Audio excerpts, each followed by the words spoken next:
जय हिंद दोस्तों। चलिए आज का क्लास है ब्लड का पार्ट 3, जिसमें हम लोग ब्लड ग्रुप के बारे में जानेंगे। सबसे पहले हम लोग जाने थे ब्लड का पार्ट 1 ब्लड रक्त के बारे में, और ब्लड का पार्ट 2 था कि ब्लड क्लॉटिंग, जिसमें हम लोग जाने थे कि रक्त का थक्का कैसे बनता है, उसके थक्के बनने के प्रोसेस को क्या कहते हैं, इस सब के बारे में जाने थे। और आज ब्लड का पार्ट 3 चलेगा, जिसमें हम लोग ब्लड ग्रुप के बारे में जानेंगे और ब्लड ग्रुप जांच करना सीखेंगे। उसके बाद RH फैक्टर के बारे में जानेंगे और माता पिता और बच्चों से संबंधित रक्त समूह के बारे में जानेंगे। तो चलिए हम लोग ब्लड ग्रुप में चलते हैं। तब तक के लिए सबसे पहला टॉपिक होगा ब्लड ग्रुप का कि रक्त समूह का खोज। रक्त समूह की खोज लैंडस्टीनर ने 1901 ईस्वी में किया। रक्त समूह की खोज लैंडस्टीनर ने 1901 ईस्वी में किया। रक्त समूह यानी ब्लड ग्रुप को ही हिंदी में रक्त समूह कहते हैं। तो रक्त समूह की खोज लैंडस्टीनर ने 1901 ईस्वी में किया। उसके बाद है कि RH नाम की खोज। तो RH नाम की खोज रीसस नाम के बंदर से किया गया था। RH नाम की खोज रीसस नाम के बंदर से किया गया था। उसके बाद है कि रीसस नाम के बंदर का खोज रिवन नाम के वैज्ञानिक ने किया था। RH का खोज रीसस नाम के बंदर से किया गया था और रीसस नाम के बंदर की खोज रिवन नाम के वैज्ञानिक से किया गया था। चलिए इसके बाद हम लोग जानेंगे RH फैक्टर के बारे में। तो RH फैक्टर 1940 ईस्वी में बीनर ने RH प्लस और RH माइनस की खोज किया। 1940 ईस्वी में विनर नाम के वैज्ञानिक ने RH प्लस और RH माइनस की खोज किया। इसके लिए इन्होंने रीसस नाम के बंदर का प्रयोग किया, यानी RH प्लस और RH माइनस की खोज विनर नाम के वैज्ञानिक ने 1940 ईस्वी में किया। और इसको खोज करने के लिए इन्होंने रीसस नाम के बंदर का प्रयोग किया। इससे पहले हम लोग जाने थे कि रीसस नाम के बंदर की खोज रिवन नाम के वैज्ञानिक ने किया और RH नाम की खोज रीसस नाम से बंदर से किया गया। तो यही RH नाम की खोज जो रीसस नाम के बंदर से किया गया था, वो विनर ने RH प्लस और RH माइनस की खोज किया था। इसके लिए इन्होंने रीसस नाम के बंदर का प्रयोग किया था। और इसके बाद हम लोग जानेंगे कि भारत में कितने % आदमी में RH प्लस और कितने में RH माइनस पाए जाते हैं।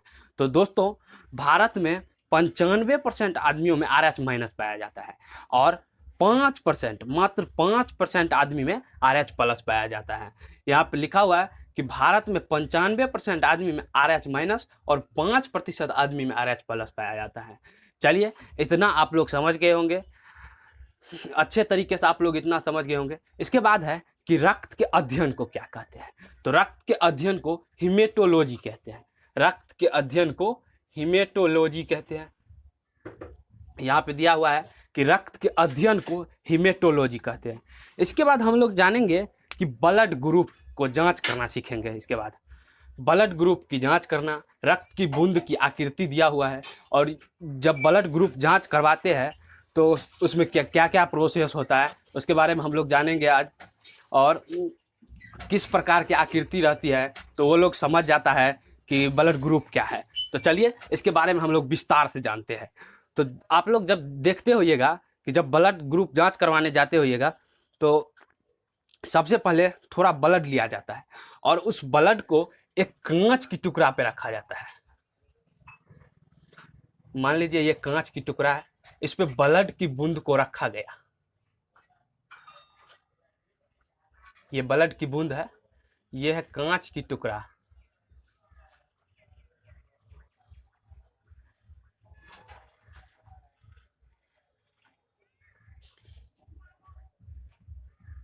ये कांच की टुकड़ा है और ये है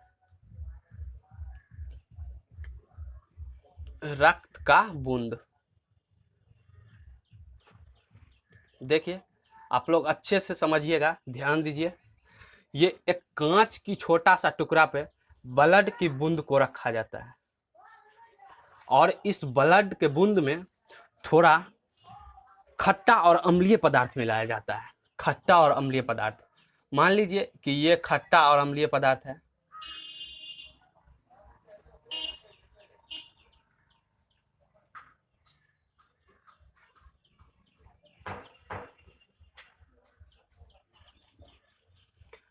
इन दोनों को इसमें मिला दिया जाता है, इन दोनों को मिक्स कर दिया जाता है, और इन दोनों को मिक्स करने के बाद एक कांच की टुकड़ा से इसको मिक्स किया जाता है, एक और कांच की टुकड़ा बना लेते हैं, और इस कांच की टुकड़ा से इसको मिक्स किया जाता है, मिलाया जाता है, ऐसे ऐसे करके मिलाया जाता है। और इसको मिलाने के बाद माइक्रोस्कोप आता है जिससे इसको देखा जाता है, और माइक्रोस्कोप से देखने के बाद इस ब्लड को, इस रक्त में खट्टा एवं अम्लीय पदार्थ मिलाया जाता है, और इस खट्टा एवं अम्लीय पदार्थ को मिलाकर एक कांच की टुकड़ा से मिला दिया जाता है, और इसको माइक्रोस्कोप से देखा जाता है। और जब माइक्रोस्कोप से देखने के बाद आकृति इस प्रकार की बनती है तो उसे ए निगेटिव कहते हैं। जब आकृति इस प्रकार की बने तो इसे बी निगेटिव कहते हैं, और जब आकृति इस प्रकार की बने तो इसे ए बी निगेटिव कहते हैं, और जब आकृति इस प्रकार की बने तो इसे ओ निगेटिव कहते हैं। चलिए, आप लोग जान गए होंगे इतना कि जब आकृति इस प्रकार की बनती है तो ए निगेटिव, जब इस प्रकार की बनती है तो बी निगेटिव, और जब इस प्रकार की आकृति बनती है तो ए बी निगेटिव, और जब इस प्रकार की नॉर्मल सी बूंद जैसे दिखे तो उसे ओ निगेटिव कहते हैं। चलिए, इसके बाद हम लोग जानते हैं कि जब आकृति में इस प्रकार की दिखाई दे, इस प्रकार की, तो उसे ए पॉजिटिव कहते हैं, और आकृति जब इस प्रकार की दिखाई दे, पहले इस प्रकार की दिखाई दे तो ए पॉजिटिव, फिर जब इस प्रकार की दिखाई दे तो बी पॉजिटिव, और जब इस प्रकार की दिखाई दे बूंद की आकृति तो ए बी पॉजिटिव, और जब इस प्रकार की आकृति दिखाई दे तो ओ पॉजिटिव। चलिए, आशा करते हैं कि आप लोग इतना जान गए होंगे, ब्लड ग्रुप जांच करना भी समझ गए होंगे, ब्लड ग्रुप कैसे जांच किया जाता है और माइक्रोस्कोप से कैसे देखा जाता है, और बूंद की आकृति विभिन्न प्रकार की होती है जिनसे वो लोग पता लगा लेते हैं कि ब्लड ग्रुप क्या है। चलिए, इसके बाद हम लोग जानेंगे कि रक्तचाप को स्फिग्मा मैग्नोमीटर से मापा जाता है, यानी रक्त की जो चाप होती है, रक्त की चाप जो होती है उसको किससे मापा जाता है, तो उसको स्फिग्मा मैग्नोमीटर से मापते हैं। और रक्त फेफड़ा में शुद्ध होता है, रक्त फेफड़ा में जाके शुद्ध होता है। चलिए, आप लोग इतना समझ गए होंगे कि रक्तचाप को स्फिग्मा मैग्नोमीटर से मापते हैं और रक्त फेफड़ा में शुद्ध होता है। इसके बाद है कि रक्त परिसंचरण तंत्र की खोज किसने की, तो रक्त परिसंचरण तंत्र की खोज विलियम हार्वे ने की। विलियम हार्वे ने रक्त परिसंचरण तंत्र की खोज की। चलिए, इतना आप लोग समझ गए। अब रक्त समूह के बारे में तो सबसे पहले देखिए कि जब पिता का ब्लड ग्रुप ओ होगा और माता का ए, तो बच्चा का ओ या ए होगा, और जब पिता का ओ होगा और माता का बी, तो बच्चा का ओ या बी होगा। जब पिता का ओ और माता का भी ओ, तो होने वाला बच्चा का ओ। लेकिन जब पिता का ओ और माता का ए बी, तो होने वाला बच्चा का ए और बी दोनों पॉसिबल हो सकता है। और जब पिता का ए और माता का भी ए, तो होने वाला बच्चा का ओ या ए। और जब पिता का ए और माता का बी, तो होने वाला बच्चा का ए भी हो सकता है, बी भी हो सकता है, ए बी भी हो सकता है, और ओ भी हो सकता है। और जब पिता का बी और माता का भी बी, तो होने वाला बच्चा का ओ और बी हो सकता है। जब पिता का बी और माता का ए बी, तो होने वाला बच्चा का बी भी हो सकता है, ए भी हो सकता है, और ए बी भी हो सकता है। और जब पिता का ए बी और माता का भी ए बी, तो होने वाला बच्चा का ए बी या ए या बी। चलिए, इतना आप लोग माता पिता और बच्चे संबंधित रक्त समूह के बारे में जान गए होंगे। तो इसका कुछ की पॉइंट है। की पॉइंट ये है कि जब पिता का ए होगा और माता का बी होगा, तो सब ब्लड ग्रुप पॉसिबल है। यानी पिता का जब ए और माता का बी होगा, तो होने वाले बच्चा का सब ब्लड ग्रुप पॉसिबल है। यानी ए भी हो सकता, बी भी हो सकता, ए बी भी हो सकता, और ओ भी हो सकता है। यानी जब पिता का ए और माता का बी, तो होने वाला बच्चा का सब ब्लड ग्रुप पॉसिबल है, यानी कोई भी हो सकता है। लेकिन जब पिता का ओ और माता का कुछ भी हो, ओ के साथ पिता का ओ या माता का उसके साथ ए हो या बी हो या ए बी हो, या माने ओ के साथ ए बी हो या ओ हो या बी हो या ए हो, तो होने वाला बच्चा का ओ या कुछ भी हो सकता है। यानी जब पिता का ओ और माता का कोई भी ब्लड ग्रुप हो, तो होने वाला बच्चा का ओ और कोई भी ब्लड ग्रुप हो सकता है।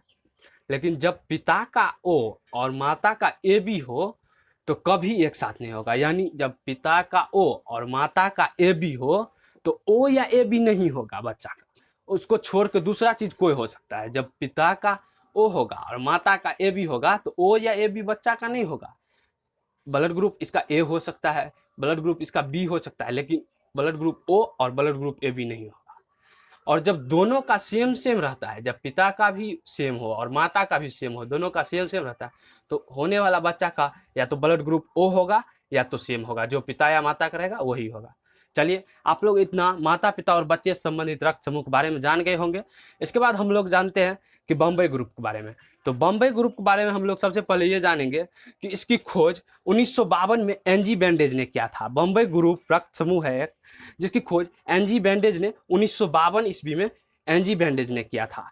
और ये एक विशेष रक्त समूह है, ये एक विशेष रक्त समूह है जो 40 लाख लोगों में से एक लोगों में पाया जाता है, जो 40 लाख लोगों में से एक लोगों में पाया जाता है। इसमें एंटीजन ए या बी या ओ पाया जाता है, यानी एंटीजन ए या ओ या बी पाया जाता है। और इसकी खोज के बारे में आप लोग जान गए कि 1952 में एनजी बैंडेज ने इसकी खोज किया था। कुछ रोचक तथ्य है और एक इम्पोर्टेंट नोट है इसके बारे में। तो चलिए, रोचक तथ्य में है कि रक्तचाप का मान 120 सिस्टोलिक से 80 डायस्टोलिक mmHg होता है। यानी रक्तचाप का जो मान होता है वो 120 सिस्टोलिक से लेके 120 सिस्टोलिक या 80 डायस्टोलिक mmHg होता है। उसके बाद है कि WBC की कमी से ल्यूकोपीनिया रोग हो जाता है। जब WBC की कमी शरीर में हो जाता है तो उससे ल्यूकोपीनिया रोग हो जाता है, और जब WBC की अधिकता होती है तो उससे ल्यूकेमिया रोग हो जाता है। यानी जब WBC की अधिकता होती है शरीर में तो ल्यूकेमिया, और जब WBC की कमी होती है तो ल्यूकोपीनिया रोग हो जाता है। उसके बाद है कि RBC की कमी से, तो RBC की कमी से एनीमिया रोग हो जाता है। ये आप लोग को पता भी होगा पहले से कि WBC की कमी से ल्यूकोपीनिया रोग, WBC की अधिकता से ल्यूकेमिया, और RBC की कमी से एनीमिया रोग हो जाता है। उसके बाद है कि बायां अलिंद शुद्ध रक्त को ले जाता है, जबकि दायां अलिंद अशुद्ध रक्त को निकालता है। इसका मतलब ये कि बायां अलिंद जो होता है वो शुद्ध रक्त को अंदर ले जाता है, और दायां अलिंद जो होता है वो अशुद्ध रक्त को बाहर निकाल देता है। चलिए, इसके बाद एक इम्पोर्टेंट नोट है, बहुत महत्वपूर्ण नोट है। नोट में ये है कि यदि RH प्लस पुरुष और RH माइनस महिला की शादी कर दिया जाए, नोट ये है कि RH प्लस पुरुष और RH माइनस महिला की शादी कर दिया जाए तो इससे उत्पन्न होने वाला पहला बच्चा सकुशल पैदा होगा। यदि RH प्लस पुरुष हो और RH माइनस महिला की शादी कर दिया जाए तो इससे उत्पन्न होने वाला पहला बच्चा सकुशल पैदा होगा, और दूसरा बच्चा माता के गर्भ में ही मर जाएगा। दूसरा बच्चा माता के गर्भ में ही मर जाएगा, और इस बीमारी को इरिथ्रोब्लास्टोसिस कहते हैं। यहाँ पे दिया हुआ है कि RH प्लस पुरुष और RH माइनस महिला की शादी कर दिया जाए तो इससे उत्पन्न होने वाला पहला बच्चा सकुशल पैदा होगा, लेकिन दूसरा बच्चा माता के गर्भ में ही मर जाएगा। इस बीमारी को इरिथ्रोब्लास्टोसिस कहते हैं। चलिए, आशा करते हैं कि इतना आप लोग समझ गए होंगे। तो ये था ब्लड का पार्ट 3 यानी ब्लड ग्रुप। सबसे पहले हम लोग पार्ट 1 में ब्लड रक्त के बारे में जाने थे, उसके बाद पार्ट 2 में ब्लड क्लॉटिंग रक्त के थक्का के बारे में जाने थे, और ब्लड का पार्ट 3 था ब्लड ग्रुप रक्त समूह। इसमें हम लोग जाने ब्लड जांच करना सीखे, RH फैक्टर सीखे, RH फैक्टर की खोज किसने की, कब किया, ये सब के बारे में सीखे। इसके बाद हम लोग सीखे बॉम्बे ग्रुप के बारे में। उसके बाद सीखे कि माता पिता और बच्चों से संबंधित रक्त समूह कैसा होता है। उसके बाद कुछ रोचक तथ्य था इसके बारे में समझे। उसके बाद एक इम्पोर्टेंट नोट था इसके बारे में समझे। तो चलिए, आज के लिए इतना ही, तब तक के लिए धन्यवाद। जय हिंद दोस्तों। चलिए, आज का क्लास इतना तक ही। इसके बाद बायोलॉजी का अगला चैप्टर आएगा, अगला चैप्टर रहेगा बायोलॉजी का टूथ, जिसे हम लोग दांत कहते हैं, टूथ जिसे दांत कहते हैं हिंदी में। तो अगला चैप्टर बायोलॉजी का टूथ आने वाला है। तब तक के लिए हम लोगों का ब्लड खत्म हुआ। 3 पार्ट में ब्लड को हम लोग समझे।